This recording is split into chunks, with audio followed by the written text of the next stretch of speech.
This story is titled, My Parents Kicked Me Out While I Was a Teen, to focus on Golden's sister, years later, after she drained them financially and left them on the street. They want to move in with me. Hey everyone! Before we jump into today's video, I need your help. We've noticed the channel is losing some traction, and subscribing is one of the best ways you can support us. It's quick, free, and it helps us keep bringing you awesome content. Your support means the world. Let's keep this channel growing together. Thanks so much. Now let's start the video. So I, 34 male, just bought my first home, a cozy house that I busted my ass for. It's not huge or fancy, but it's mine. After years of living paycheck to paycheck and saving every penny, I finally have something to call my own. Honestly, I should be celebrating, but my parents are already trying to ruin it. To understand why this pisses me off so much, you need to know my history with them. Growing up, I wasn't just the black sheep.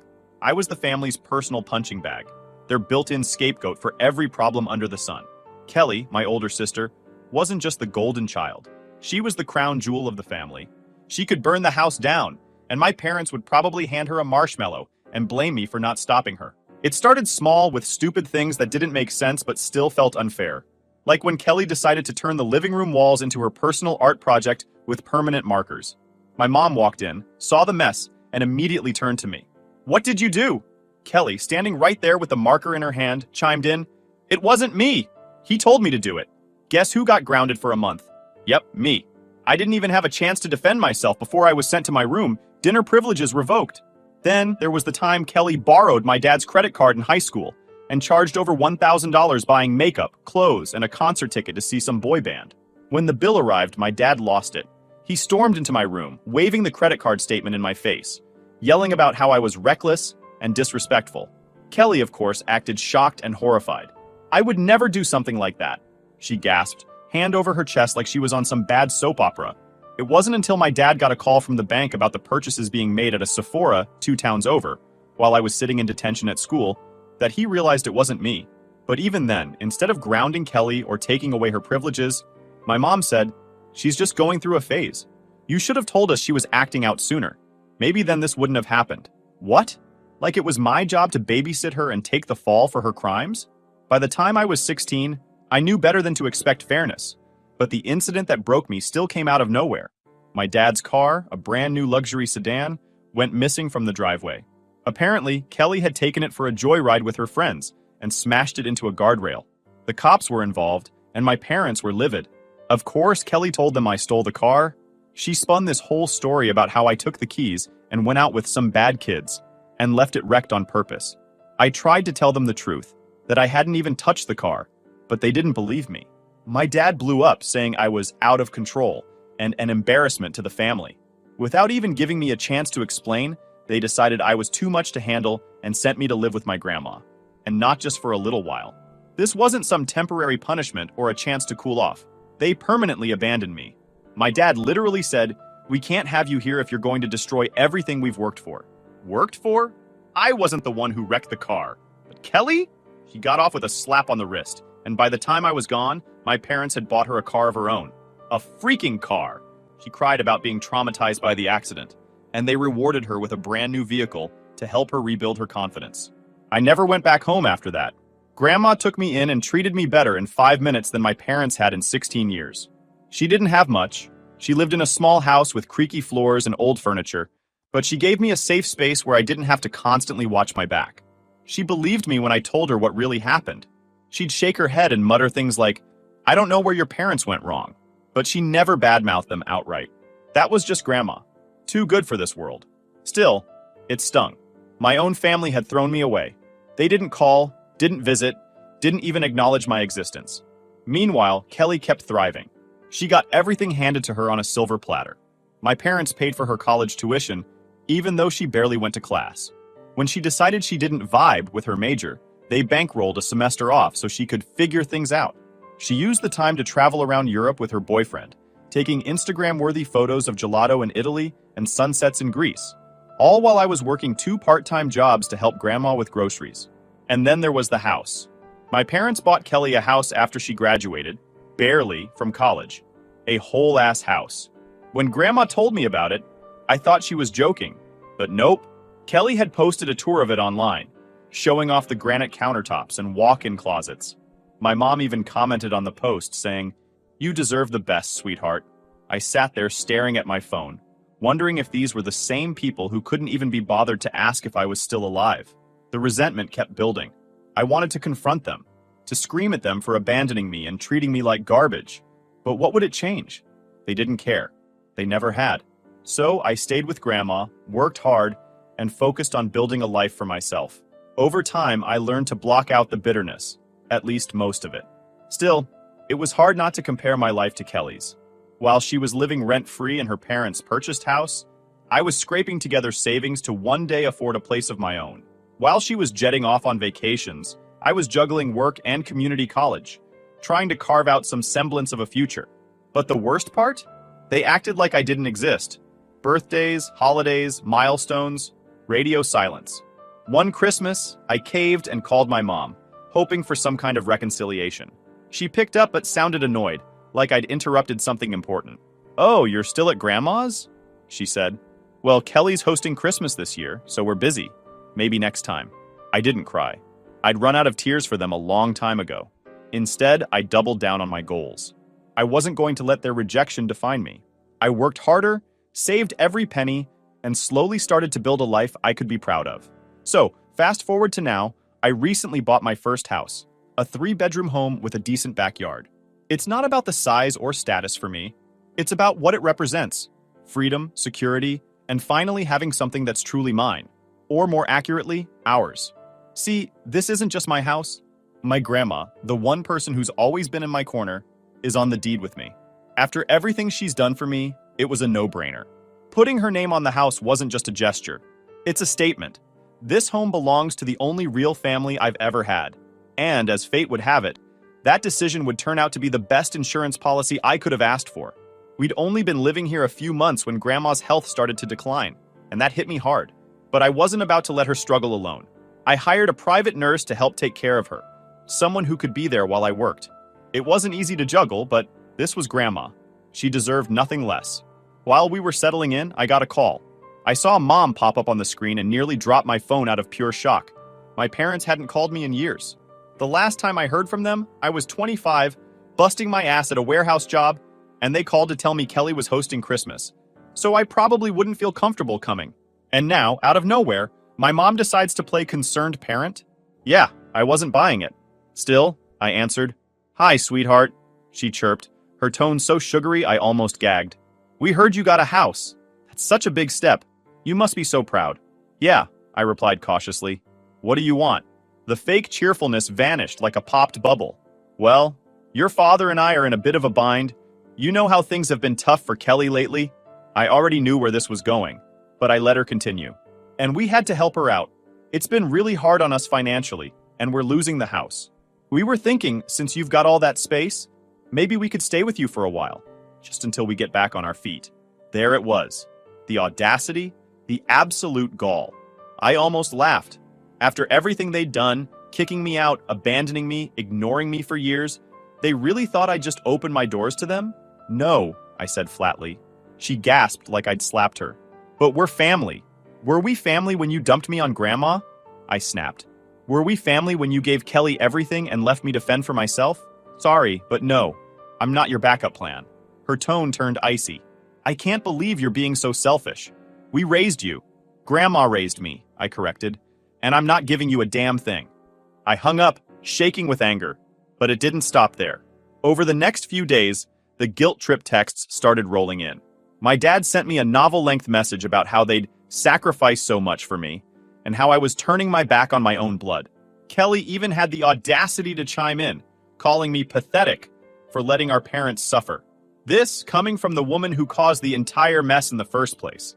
See, Kelly's house, the one my parents bought for her, got foreclosed because she maxed out her credit cards trying to live like some Instagram influencer. When that house of cards came crashing down, she ran crying to Mom and Dad, who drained their savings to bail her out. But it wasn't enough. Now they were broke, losing their own home, and Kelly was living with them again, still mooching off whatever scraps they had left. Meanwhile, Grandma and I were thriving. I got a better job soon after moving, which meant I could start putting money into upgrades for the house. Even with Grandma's nurse bills stacking up, we made it work. For the first time in my life, I felt like I was exactly where I was supposed to be. But of course, my parents couldn't let me have peace. They showed up at the house one afternoon, uninvited, banging on the door like they were the cops. When I opened it, my mom immediately tried to push her way inside. "We need to talk," she said, her voice sharp. "No, we don't," I replied, blocking the doorway. "Whatever you're here for, the answer is no." My dad stepped forward, looking angrier than I'd ever seen him. "We're your parents. We gave you everything, and this is how you repay us?" "You gave me nothing," I said calmly. "Grandma gave me everything. And this house? It's mine and hers. You're not welcome here."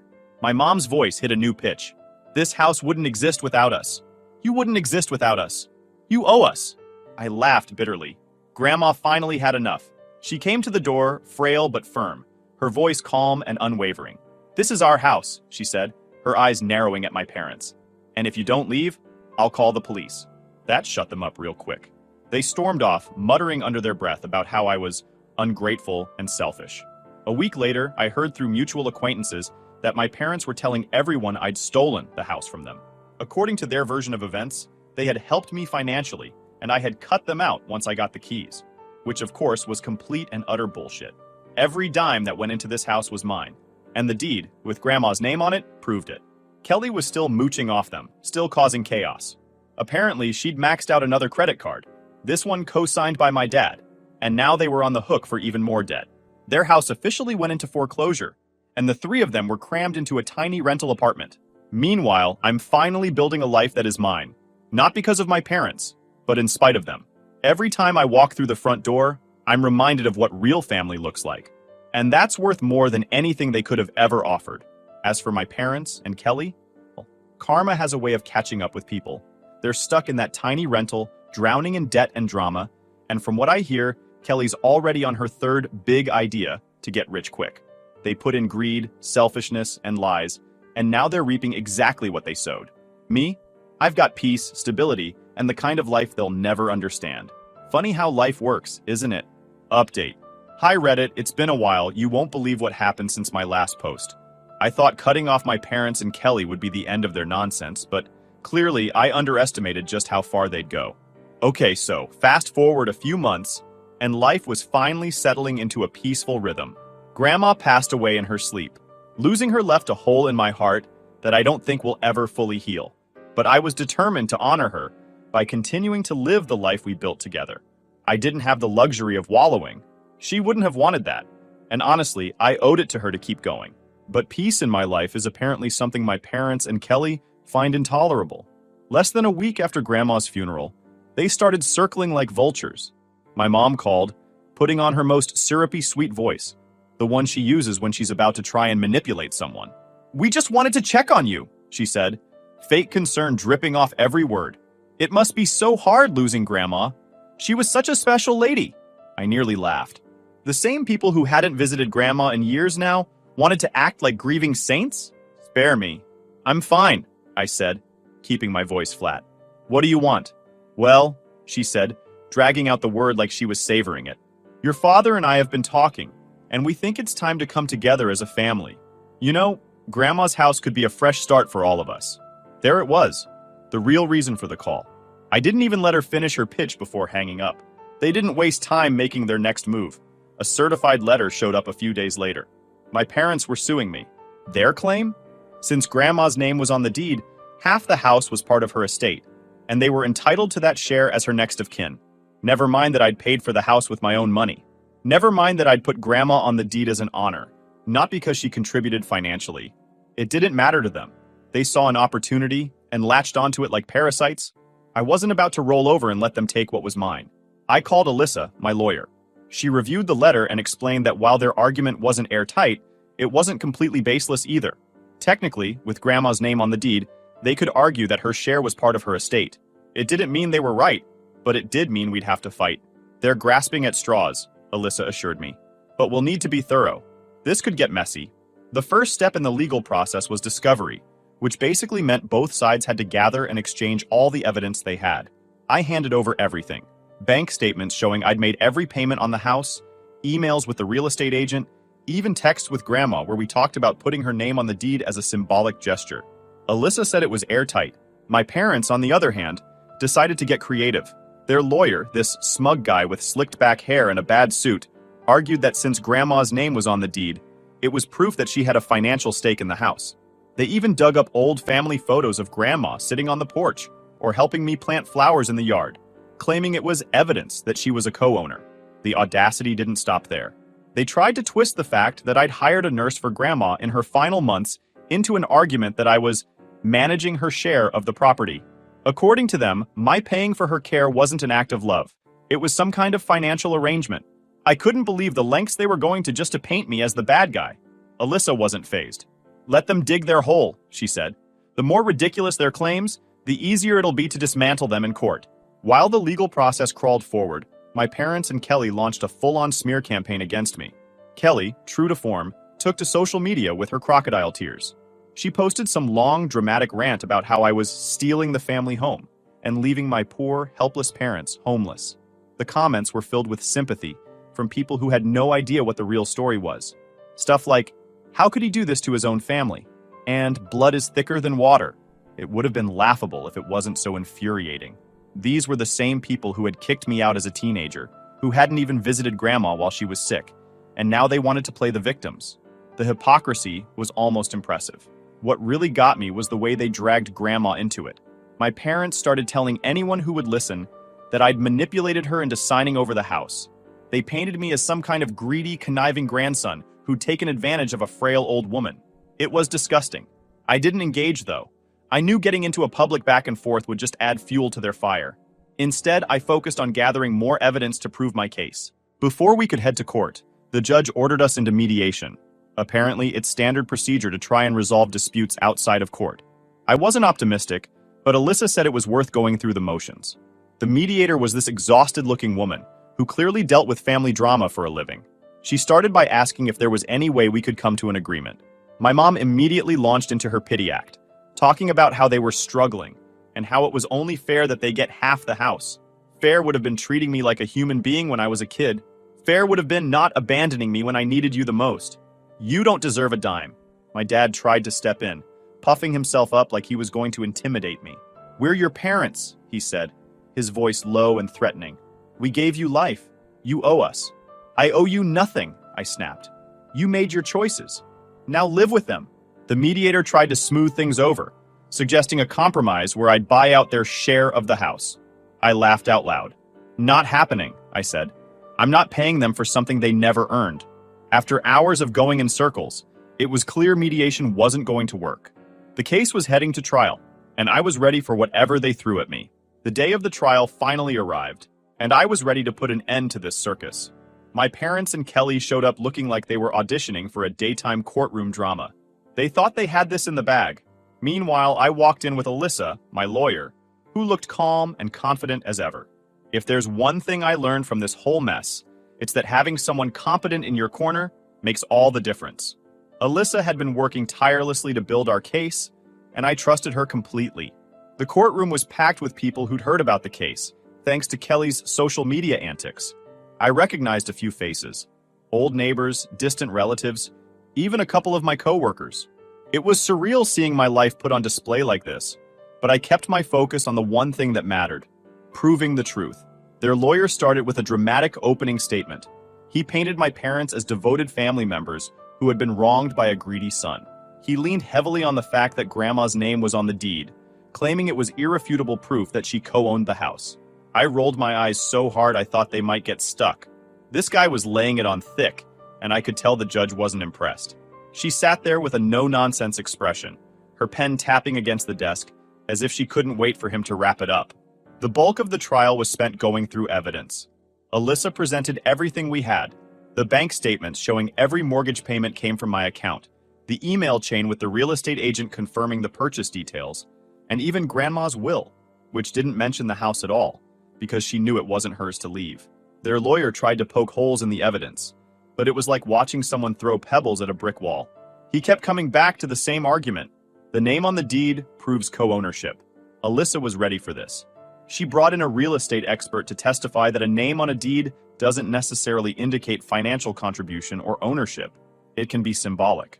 The expert explained that it's not uncommon for people to add loved ones to deeds as a gesture of trust or security, especially in close-knit families. It was a devastating blow to their case. She then addressed the judge directly. "Your Honor, this isn't a case of shared ownership. It's a case of one family trying to exploit a technicality for financial gain." The most satisfying part of the trial was watching Alyssa cross-examine my mom. My mom had come prepared with her usual crocodile tears, but Alyssa wasn't having it. Alyssa began, her tone polite but firm. "Can you tell the court how much money you or your husband contributed to the purchase of this house?" My mom hesitated, her face turning red. "Well, we didn't contribute financially, but that's not the point. It was always understood that this house was part of the family." "Understood by whom?"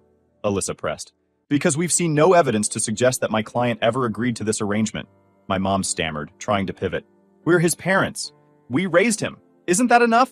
Alyssa didn't miss a beat. "This isn't about parenting. It's about property ownership.